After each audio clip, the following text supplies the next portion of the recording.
Hoy quiero contarle una nueva historia. Una historia que muy pocos conocen. Desde siempre he sentido una especial inclinación por los personajes malditos y marginados. Personajes odiados, amados y discutidos. Colón es uno de ellos. El almirante se enfrentó a todo y a todos, pero muy pocos saben de su gran secreto. Sígame y se lo contaré.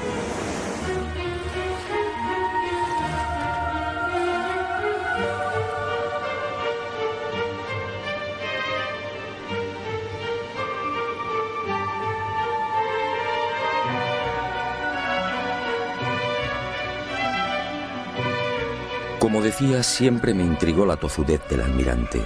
Peleó con sabios y con reyes, y terminó venciendo. Nunca comprendí esa seguridad, hasta que el destino puso en mis manos una información confidencial. Entonces entendí. Y la imagen de Cristóbal Colón apareció ante mí en su auténtica dimensión. Un Colón frío, calculador, ambicioso, sin escrúpulos y en posesión de un secreto que no era suyo. La historia, una vez más, fue manipulada. Todo empezó en estas costas de las islas portuguesas de Porto Santo y Madeira hacia el año del Señor de 1476. Mejor dicho, la historia arranca mucho antes y en otros parajes muy distintos.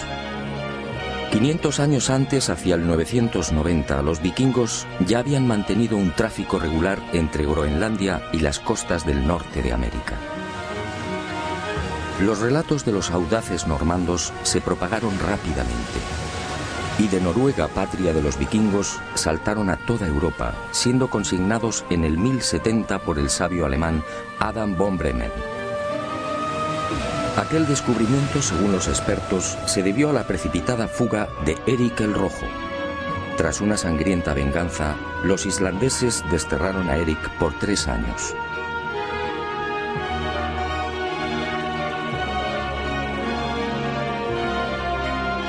Y el Rojo se embarcó rumbo al oeste con su familia y un puñado de seguidores.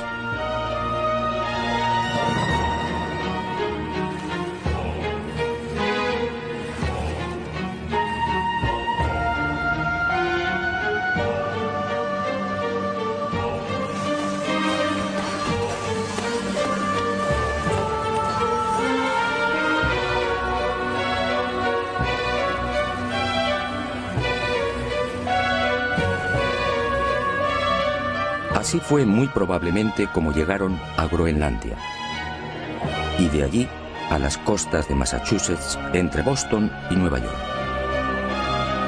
En 1311 otro audaz pueblo, el Mandinga, ubicado en las costas del África Occidental, se aventuró igualmente en el océano.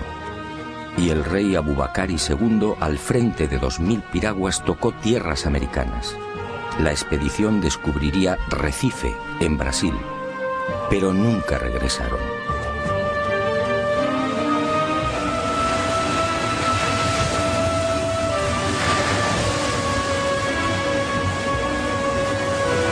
Mucho antes que vikingos y mandingas, otros pueblos supieron también de la existencia de América.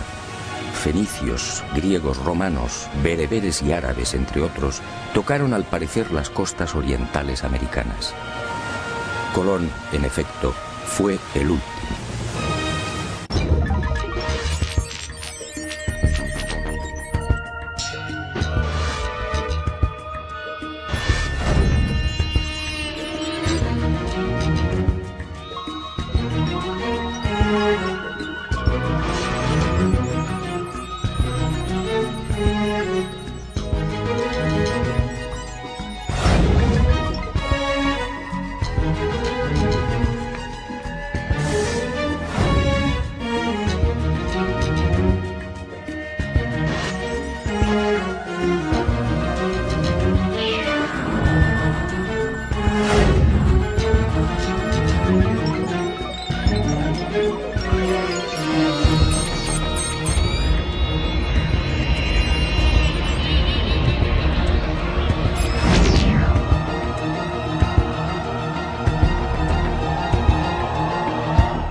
¿Árabes en América?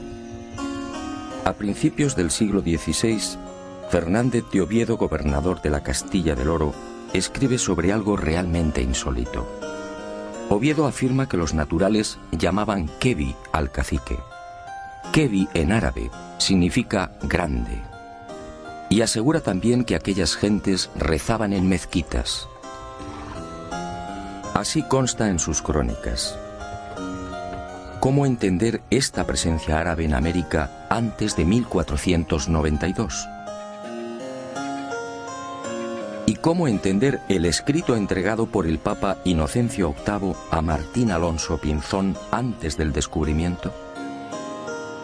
El documento, procedente al parecer de la corte de Salomón, decía así: navegarás por el mar Mediterráneo hasta el fin de España, y allí, al poniente del sol, entre el norte y el mediodía, por la vía temperada hasta 95 grados del camino, hallarás una tierra de Cipango, la cual es tan fértil y abundosa que con su grandeza sojuzgarás África y Europa. Aunque el origen salomónico del documento resulta más que dudoso, Europa no existía como tal en el 900 a.C., la verdad es que si la historia fue cierta, Alonso Pinzón habría recibido antes de embarcarse con el almirante una información secreta que apuntaba directamente a México. Como es sabido, este país se encuentra a 95 grados del Guadalquivir.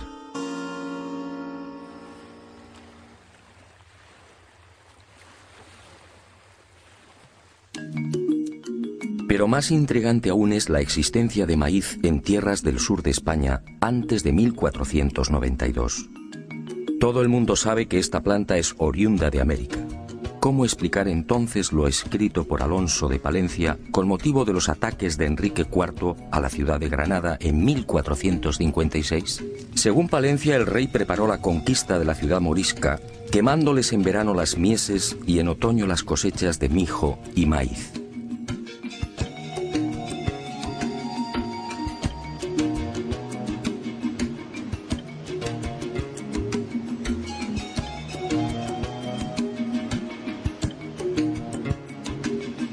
¿Y cómo explicar los aranceles de descarga registrados en los puertos de Barbate, Vejer, Conil y Chiclana, al sur de España, en los que años antes del descubrimiento se hace expresa mención de la manegueta, la guindilla que se cultivaba en Chiapas, en la actual Guayana Francesa y en Jamaica? Unos comprometedores aranceles de descarga, en los que también se pasa lista a otras mercancías típicamente americanas. Aranceles, insisto, redactados antes de 1492.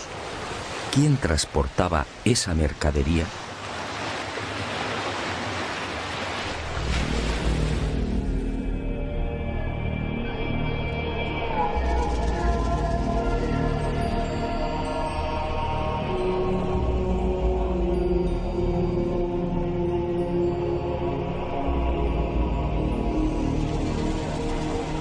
Es probable que el joven Cristóbal Colón llegase a tierras portuguesas hacia 1476, cuando contaba unos 25 años de edad. Procedía de una familia humilde. No poseía otra ilustración que las primeras letras. Fue a raíz de su estancia en Portugal cuando empezó a leer y a cultivarse.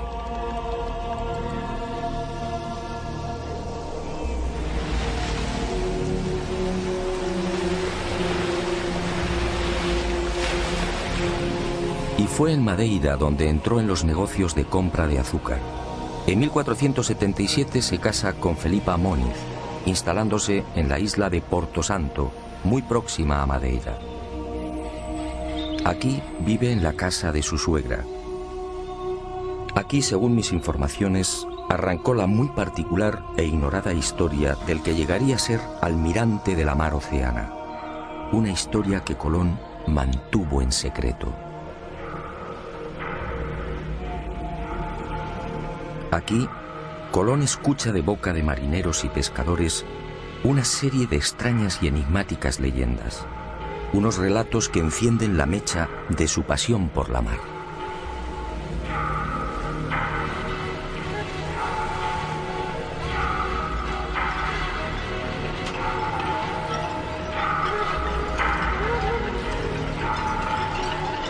Las gentes de las Azores le contaron cómo los vientos de poniente arrojaban con frecuencia a las playas restos de árboles desconocidos en aquellas islas. En una ocasión, la mar depositó en la isla de las Flores los cadáveres de 2 hombres de caras muy anchas y aspecto distinto al de los europeos y africanos.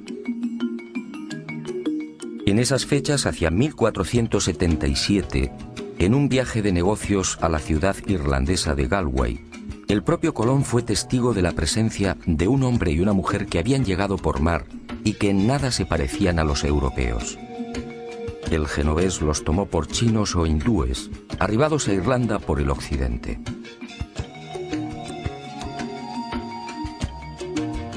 Estos avisos, decisivos diría yo, siguieron llegando a oídos de Colón. Los pescadores del Cabo de la Vela le pusieron igualmente al tanto de otra singular visión. No hacía mucho se habían cruzado con varias y enormes almadías. Todas disponían de casas de madera y eran gobernadas por gentes extrañas. Pedro Correa, su cuñado, multiplicaría el entusiasmo de Colón por el misterioso occidente con otra noticia de parecido corte. Él mismo había sido testigo de la aparición en las playas de Porto Santo de otro madero labrado y de unas cañas tan gruesas que, de nudo a nudo, podían contener 9 garrafas de vino. Unas cañas nunca vistas en Europa y África.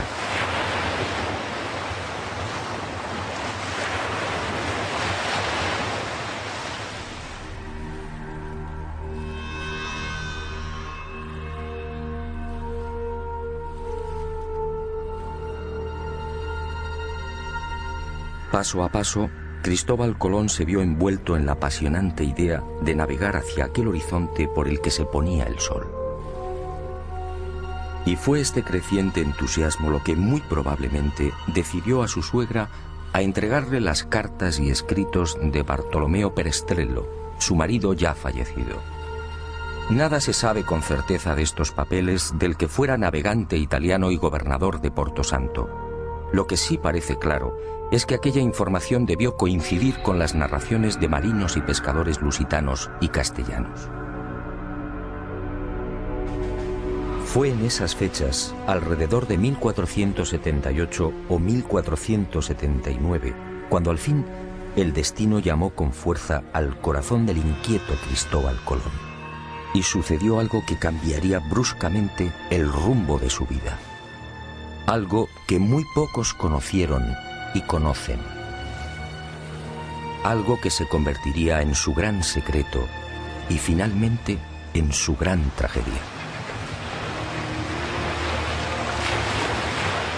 En esos años, la mermada tripulación de una carabela casi desguazada arriba casualmente a las costas de Porto Santo. Son hombres enfermos y maltrechos. Un piloto y 4 o 5 tripulantes. Son castellanos, quizá portugueses, y uno tras otro van muriendo. Colón, compasivo, se hace cargo del piloto y lo aloja en su casa. Y así, el increíble destino pone en sus manos una historia fascinante que cierra el círculo. Quizá por agradecimiento, quizá porque sabe que la muerte le ronda, este piloto anónimo termina por narrar a Colón los detalles de su peripecia. Navegando desde las costas africanas, probablemente en la región del Golfo de Guinea, la carabela que transporta madera y alimentos se ve sorprendida por una furiosa tormenta.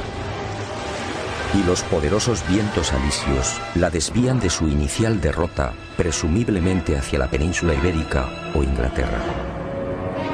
Finalmente, la tripulación escapa del temporal y descubre con asombro que se encuentra en mitad de unas islas completamente desconocidas. Ellos no lo saben, pero los vientos los han empujado hasta el Caribe. Y durante 1 o 2 años, 1476 y 1477, estos hombres blancos navegan de isla en isla. Son bien acogidos por los naturales, se mezclan y conviven con ellos, llegan a construir un pequeño fortín, descubren oro, y el piloto va tomando notas de cuanto ve. registra perfiles, ensenadas y montes, calcula leguas y distancias, reseña marcas y referencias, hasta que un día aquel paraíso se convierte en un infierno. La tripulación, carente de defensas, contrae una dolencia tan peligrosa como desconocida. Ellos no pueden saberlo, pero las bellezas taínas les han contagiado la espirochaeta pálida, la temible sífilis.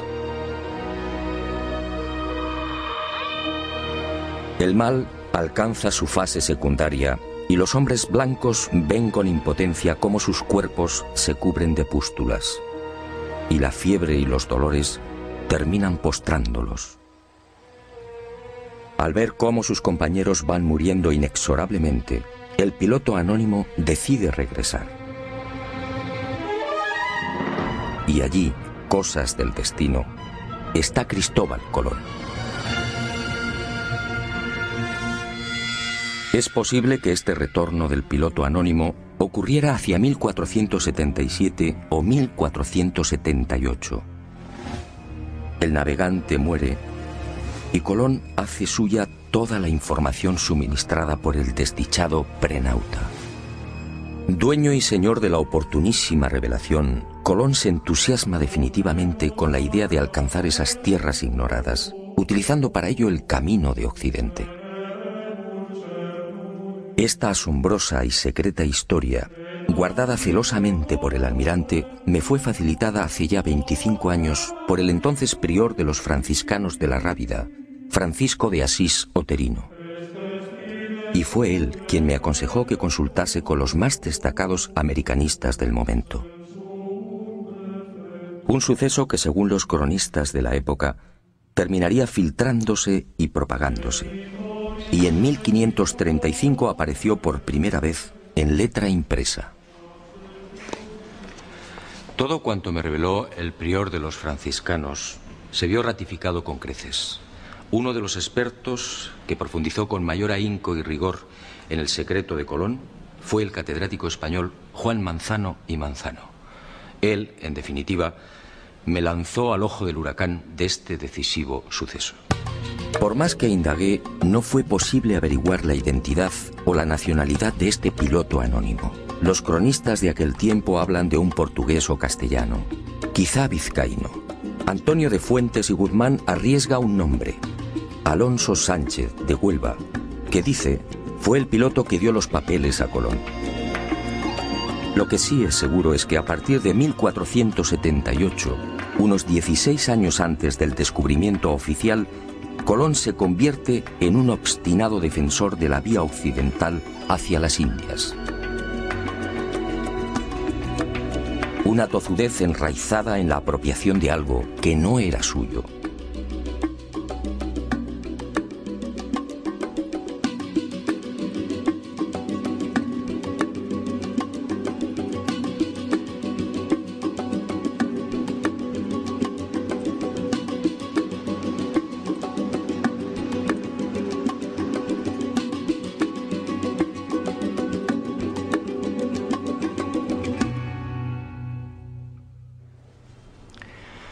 A partir de esa información privilegiada, Colón se convierte en otro hombre.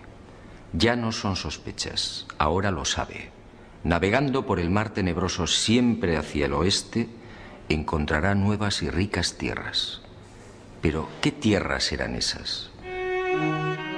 Y Colón emprendió una febril búsqueda, consultando los textos clásicos y los escritos de sus contemporáneos. Se sumergió impaciente en el Imago Mundi y en las páginas de la Historia Rerum. Estudió la Biblia, el Libro de los Reyes, la glosa ordinaria de Nicolás de Lira, Aristóteles, Isidoro, Marco Polo y un largo etcétera. Y en los márgenes de estos libros fue anotando reflexiones, dudas y certezas. Fueron tiempos difíciles y angustiosos. Hasta que un día el caprichoso pero sabio destino puso en sus manos una carta geográfica y unos documentos.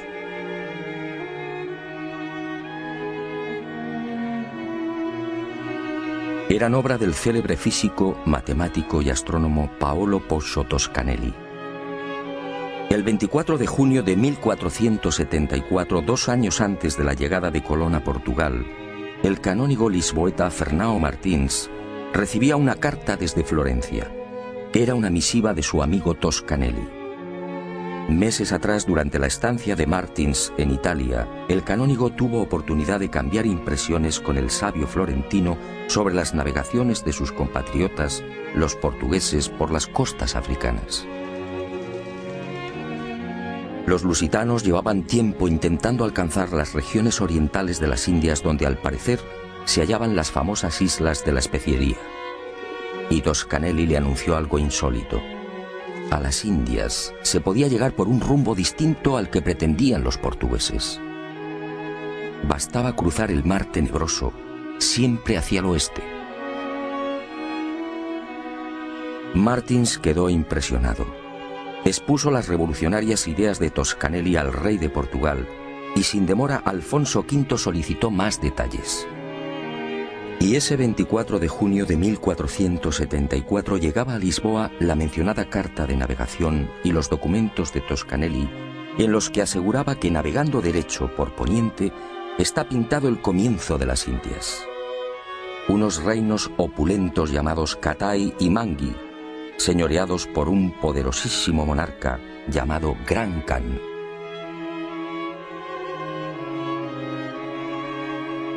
No es difícil imaginar la sorpresa y alegría de Colón al leer y repasar estos documentos de Toscanelli.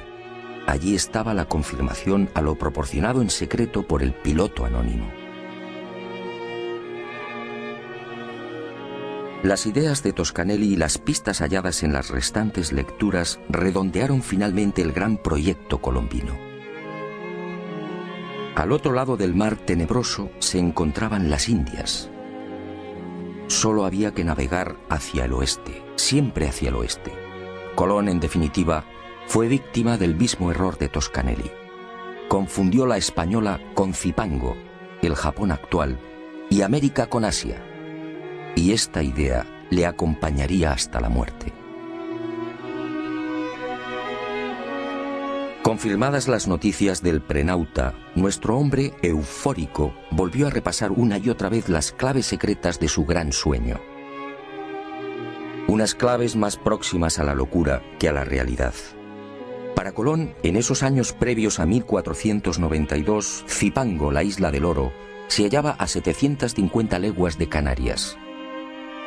Para Colón, las míticas minas del rey Salomón no podían ser otras que las descubiertas por el piloto anónimo al sur de la gran isla del oro.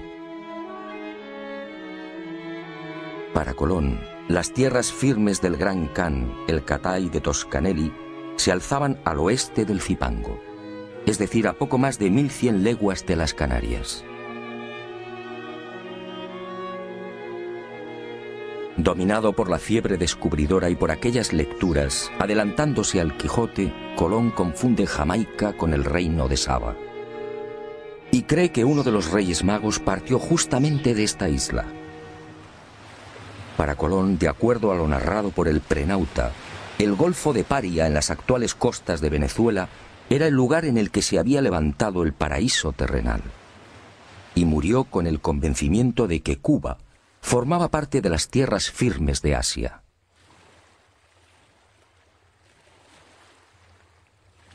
Y con el ambicioso proyecto descubridor perfectamente armado, Colón pasó a la acción.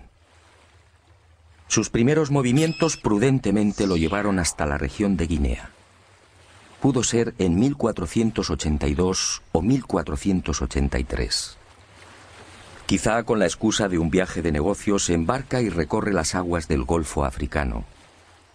Pero su objetivo era otro. Colón, siempre minucioso, trata de verificar las informaciones del prenauta. Intenta comprobar in situ la dirección de los alisios y de las corrientes dominantes. El piloto anónimo estaba en lo cierto. Vientos y corrientes marinos empujan a los navíos hacia poniente. Y sin demora, Cristóbal Colón ofrece su sueño al rey portugués. Corría el año de 1484. De haber aceptado su propuesta, el futuro almirante de la mar Océana habría partido desde Cabo Verde en el mencionado Golfo de Guinea.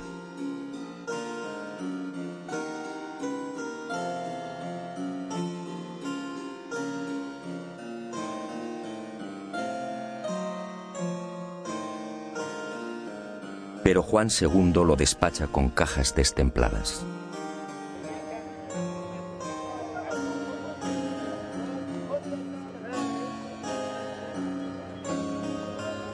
Colón desaparece y se traga la rabia. Lo que Colón no supo en esos momentos es que el rey a sus espaldas, aconsejado por Ortiz de Calzadilla, obispo de Ceuta, de quien mucho se fiaba, resolvió mandar en secreto una carabela. Así lo cuenta Hernando, hijo de Cristóbal Colón. Pero la carabela enviada con brevedad a las islas de Cabo Verde no halló lo que dijera Colón.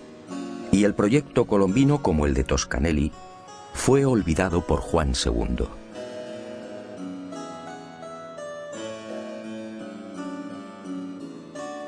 Y el destino siguió tejiendo y destejiendo.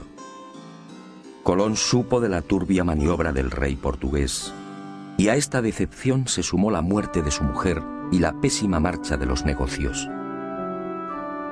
Colón entonces tomó la decisión de abandonar Portugal. Corría la primavera de 1485 y decidió probar fortuna en la corte de la vecina Castilla. Pero antes, apremiado por la escasa bolsa, viajó a Huelva, encomendando a su joven hijo, Diego, a los cuidados de Violante Moniz, su cuñada. Y el destino atento le obligó a pasar por el monasterio franciscano de la Rábida. Allí, Colón recibiría una bocanada de oxígeno.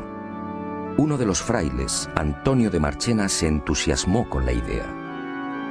Y Colón, nuevamente eufórico, fue al encuentro de Isabel y Fernando, los reyes católicos. Nueva decepción. Nadie le cree. La llamada Junta de Salamanca rechaza el proyecto.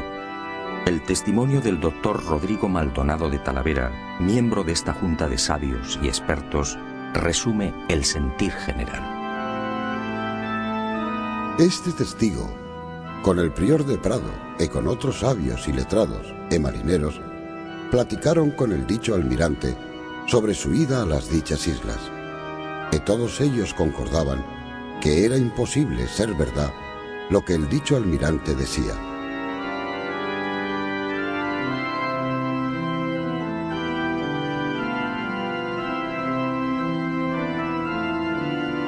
El segundo jarro de agua fría llegó en 1487. Y cuentan las crónicas que el futuro almirante no se rindió. Aquella vieja tozudez lo mantuvo alerta y firme. Pero las cosas no mejoraron.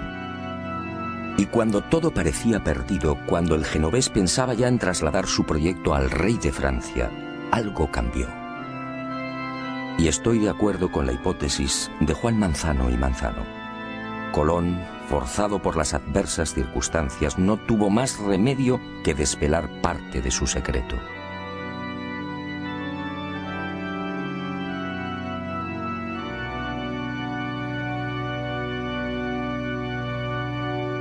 Y en abril de 1492, finalmente, Cristóbal Colón triunfa. Concluida la conquista de Granada por los reyes católicos, los monarcas firman las llamadas capitulaciones de Santa Fe. Un documento insólito, una aprobación del proyecto colombino con un encabezamiento muy elocuente.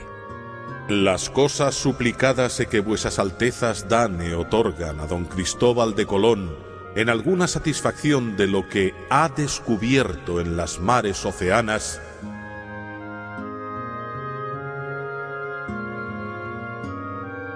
¿De lo que ha descubierto? Estábamos en abril de 1492. La increíble concesión solo puede explicarse por lo ya mencionado. Colón tuvo que confesar parte de lo transmitido por el desdichado piloto anónimo. Pero obviamente silenció la fuente y mantuvo como suyo lo que era de otro. Pero hay más.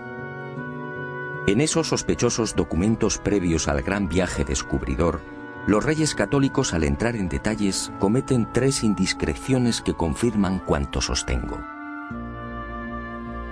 Conceden a Colón los títulos de virrey y almirante y le otorgan 1/10 de cuanto se consiga en esas tierras incógnitas.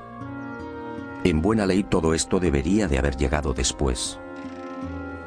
Y al proceder a la requisa de las necesarias naves, ordenan lo siguiente: para ir a ciertas partes de la mar Océana. Evidentemente los reyes católicos tenían una información privilegiada. El tercer desliz es mucho más elocuente. Al designar a Diego Rodríguez Prieto como el hombre que debía facilitar las carabelas, la ordenanza real fija su sueldo en 4 meses. Y me pregunto, ¿cómo sabían los reyes católicos la duración del viaje en aquel abril de 1492? Resulta muy sospechoso que solo se equivocaran en 2 semanas. Y llegó el gran viaje.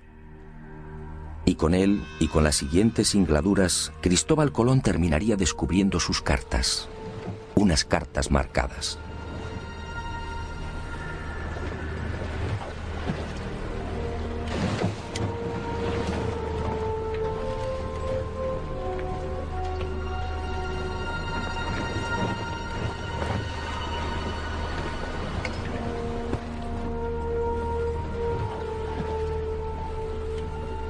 Primer viaje.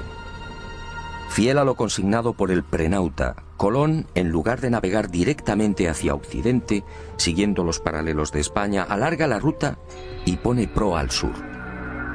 Desciende hasta Hierro, en las Canarias, situándose entre los paralelos 27 y 28. Modifica las velas de la Pinta, cambia el aparejo latino por el redondo, más útil para beneficiarse de los vientos de popa.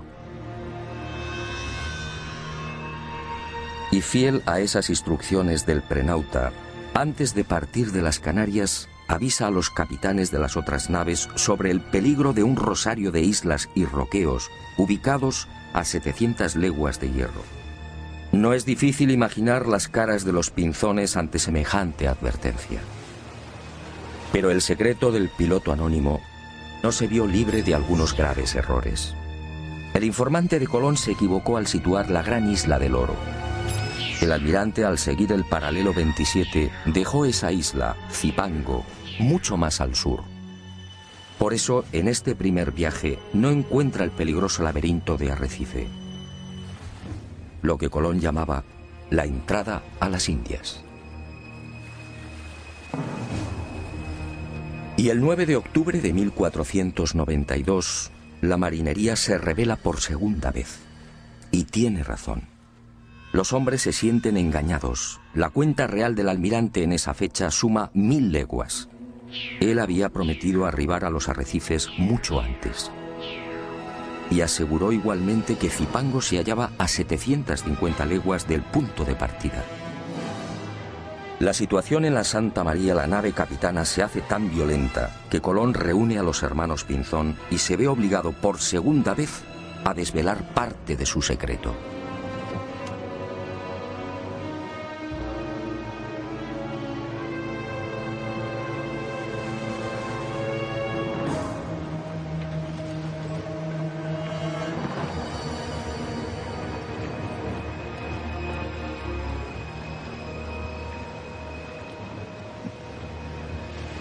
Colón consigue calmar los ánimos y recibe un último plazo de 3 días.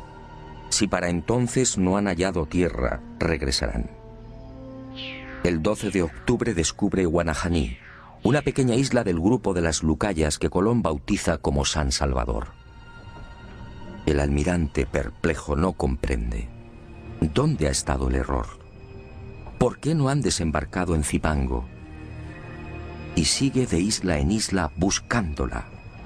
En esos días angustiosos, uno de los ocultos objetivos de Colón se destapa con violencia. Al almirante solo le interesa el oro.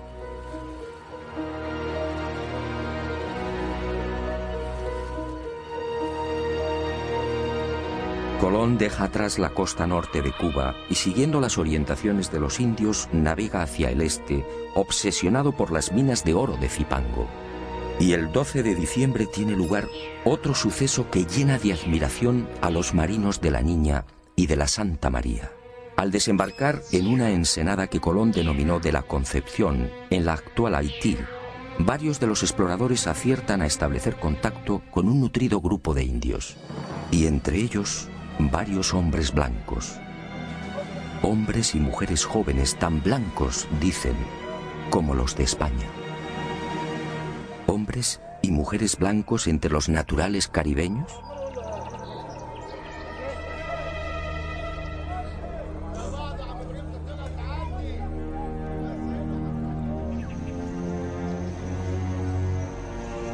Los conquistadores quedaron asombrados, sí, pero no Colón. Él sabía por el piloto anónimo que la tripulación de aquella carabela había permanecido 1 o 2 años con los indios de la región. Y sabía igualmente que los predescubridores se mezclaron con las indias. Esta, sencillamente, era la explicación de la insólita presencia de hombres y mujeres blancos.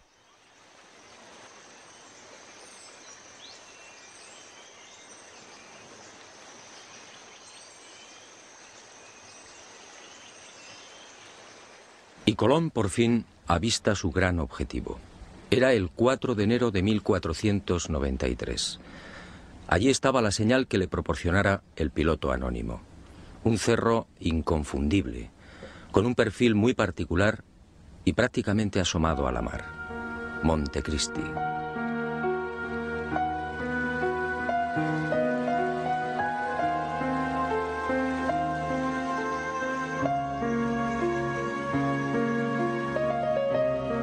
Y sin desembarcar, el almirante anuncia que allí está su ansiado Zipango. Allí, a escasas 20 leguas de la costa, se encuentran las ricas minas de oro. Y la marinería, perpleja, se rinde ante las supuestas dotes proféticas del almirante. ¿Dotes proféticas? Por supuesto que no. Y en marzo de 1494, en el segundo viaje, al descender a tierra y explorar el valle del Cibao, Colón vuelve a cubrirse de gloria ante sus atónitos hombres.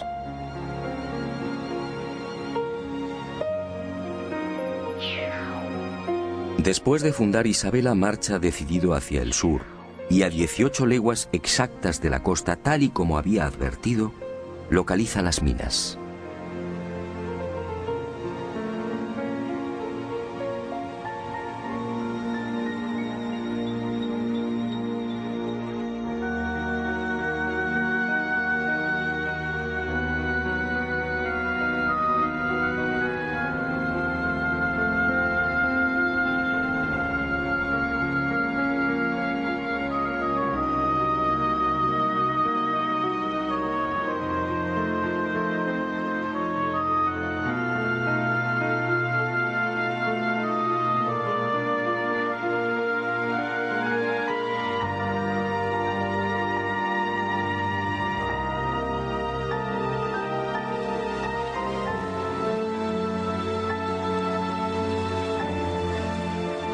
Tal y como le anunciara el prenauta, aquí mismo, los expedicionarios encuentran un nido de paja con 3 balas de lombarda.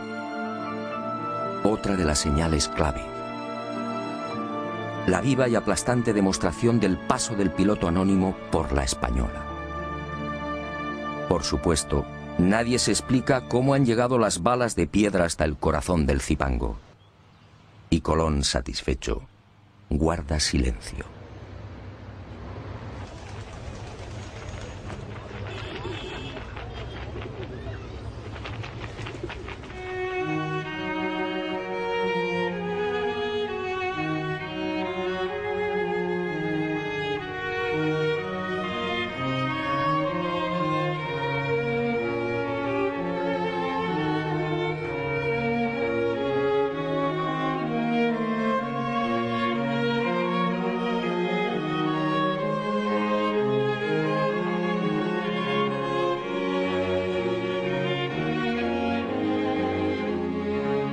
Y fue también en ese segundo viaje cuando Colón, al aproximarse a la actual Jamaica, reclama la atención de la marinería y dijo: Señores míos, os quiero llevar al lugar de donde salió uno de los 3 magos que vinieron a adorar a Cristo, el cual lugar se llama Saba. Y cuando los españoles desembarcaron y preguntaron a los nativos, estos replicaron que la isla se llamaba Sobo. Entonces, el almirante explicó que Saba y Sobo eran la misma palabra, pero que los indios no la pronunciaban bien. El reino de Saba, otra de las obsesiones de Colón. Y todos, una vez más, se preguntaron, ¿cómo sabía el almirante el nombre de aquella isla sin haber puesto el pie en ella? La respuesta es elemental. Lo sabía por el piloto anónimo. Y conforme siguieron los viajes de exploración, las supuestas dotes proféticas del almirante dejaron sin aliento a cuantos le acompañaron. Así sucedió también en el segundo viaje. Durante esa larga travesía, Colón se sacó una molesta espina. En el primero, como se recordará, no pudo dar con el peligroso laberinto de Arrecife. En noviembre de 1493, en cambio, consiguió avistar la ansiada entrada a las Indias, tal y como le había referido el piloto anónimo. Allí encontró Matininó y Cariz, las islas de las Amazonas y de los caníbales, y las bautizó con los nombres de Guadalupe y Dominica respectivamente. Y fue en Guadalupe donde se registró otro desconcertante suceso que, supongo, hizo sonreír maliciosamente a Colón. Los españoles, al penetrar en una de las aldeas, fueron a topar con dos objetos imposibles: un codaste y un cazuelo de hierro. El primero, la pieza recta y vertical que remata la nave por popa, nada tenía que ver con las canoas utilizadas por los indios. En cuanto al cazuelo, ¿qué pudieron pensar los españoles? Los naturales no conocían el uso del hierro, y el almirante, como digo, sonrió para sus adentros. Aquellas piezas solo podían tener un origen, el que usted y yo estamos pensando: el prenauta. Colón, prisionero de la vanidad, debió disfrutar lo suyo con estos hallazgos y profecías. En ese segundo viaje, después del alarde desplegado frente a las supuestas costas del reino de Saba, el almirante repetiría la hazaña. Ocurrió cuando navegaba al sur de la Española. A cosa de 7 u 8 leguas de tierra fueron a divisar un montículo. Y Colón, con una seguridad que desarmó a su gente, afirmó que aquel era el lugar llamado Ofir, los montes todos de oro, las célebres minas del rey Salomón.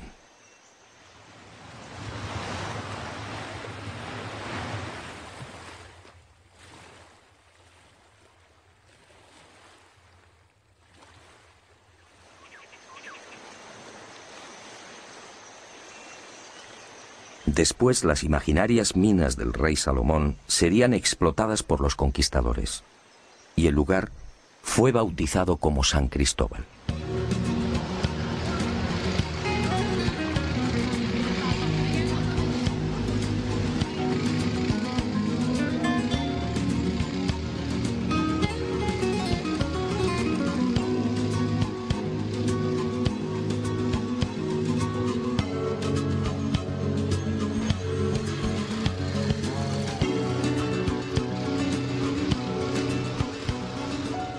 Pero la locura del almirante no se detuvo ahí. El piloto anónimo le había informado también de un increíble lugar en el que los ríos procedentes de una montaña desembocaban en un enorme lago, produciendo un gran estrépito al chocar con la mar. En el tercer viaje a las Indias, en 1498, Colón busca ese territorio situado a cosa de 50 o 70 leguas al sur de Zipango, según el prenauta. Y lo encuentra. Es el Golfo de Paria, al norte de la actual Venezuela. Descubre el lago, los ríos y queda maravillado al escuchar el fortísimo ruido provocado por la reunión de las aguas dulces y saladas. Y la imaginación, basada en las lecturas del Imago Mundi, le lleva a identificar aquel lugar con el paraíso terrenal. De hecho, lo bautiza con el nombre de los jardines, en recuerdo del jardín del Edén, y murió creyendo que había pisado la sagrada patria de Adán y Eva. Colón, en efecto, disponía de una información secreta y privilegiada, y la utilizó sin escrúpulos incluso para programar los viajes de vuelta a España. El primero sirve de claro ejemplo de lo que afirmo. Aquel 16 de enero de 1493, cuando toma la decisión de retornar, pone rumbo nordeste, cuarta al este. Busca el paralelo 38 frente a las costas de Virginia y desde allí, sorteando los alisios, se dirige al este. Los fuertes vientos del oeste y la corriente del Golfo lo desplazan hacia Europa. Y Colón termina desembarcando en Lisboa. ¿Cómo pudo saber que debía navegar hacia el norte? ¿Por qué evita el rumbo que había mantenido con tanta tozudez a su salida de Hierro? Colón no conocía la zona. Nada sabía de la corriente del Golfo y, sin embargo, acertó.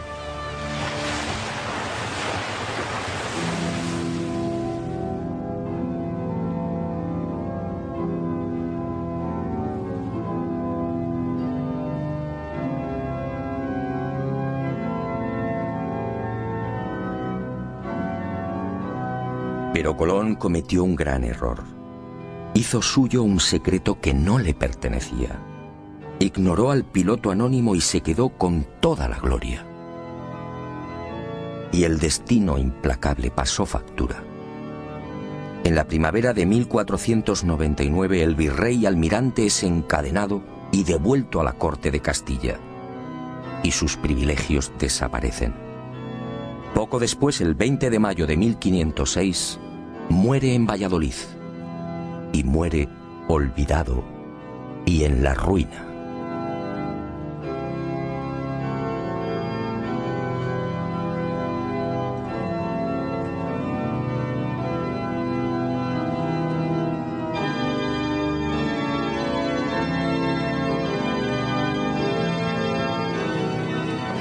Ni siquiera sus restos descansan en paz. En realidad, nadie conoce su paradero con exactitud. Para muchos americanos, Colón descansa en este lugar, en la capital de la República Dominicana, su querida Española. Como reza el viejo adagio, no hay plazo que no se cumpla, ni deuda que no se pague.